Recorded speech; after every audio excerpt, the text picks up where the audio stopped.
கிறிஸ்துவில் அன்பானவர்களே, இன்றைக்கு தேவ நற்செய்தி மத்திய அதிகாரம் 9 இறைவசனம் 36. திரண்டிருந்த மக்களை கண்டு அவர் கண்டபோது அவர்கள் மேல் பரிவு கொண்டார். அவர்கள் ஆயிரல்லா ஆடுகளைப் போல அலங்கழிக்கப்பட்டு சோர்ந்து காணப்பட்டார்கள் என்றார். ஸோ ஆண்டவர் இயேசு என்ன சொல்கிறார்னா, அவர் நகர்கள் ஊர்கள் எல்லாருக்கும் சென்று நற்செய்தி அறிவிக்கிட்டு வரும்போது மக்களை பார்த்து இவர்கள் ஆயிரல்லா ஆடுகளை போய் இருக்கார்கள், ஆயிரல்லா ஆடுகள் போல் சூழ்ந்து காணப்பட்டார்கள் என்று அவர் மனதிற்கும் பண்ணுறாரு, பரிவு கொள்றாரு.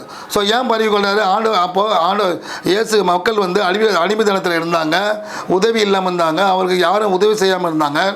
அதனால் மக்கள் இஸ்ரவேல் தேவன் அவர் தன் மகனாக பிறந்து மக்கள் மேலே பரிவு கொண்டு மக்கள் மேலே அவர் அன்பு செலுத்தி அவங்க நல்லா வாழணும்னு சொல்லிட்டு அவர் சொல்கிறாரு.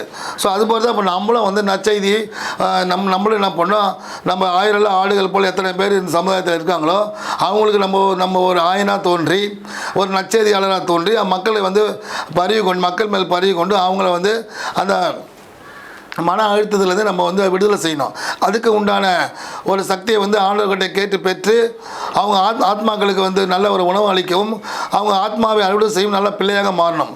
ஸோ அதுபோல் எப்படி ஆண்டவர் இயேசு மனதுருக்கம் பண்ணி இரக்கம் பெற்று அந்த கொடுமையான மக்களை காப்பாற்றி வந்தாரோ அதே மாதிரி நம்மளை வாழணும். கடவுள் நம்ம அனைவரையும் ஆசீர்வதிப்பாராக. ஆமென்.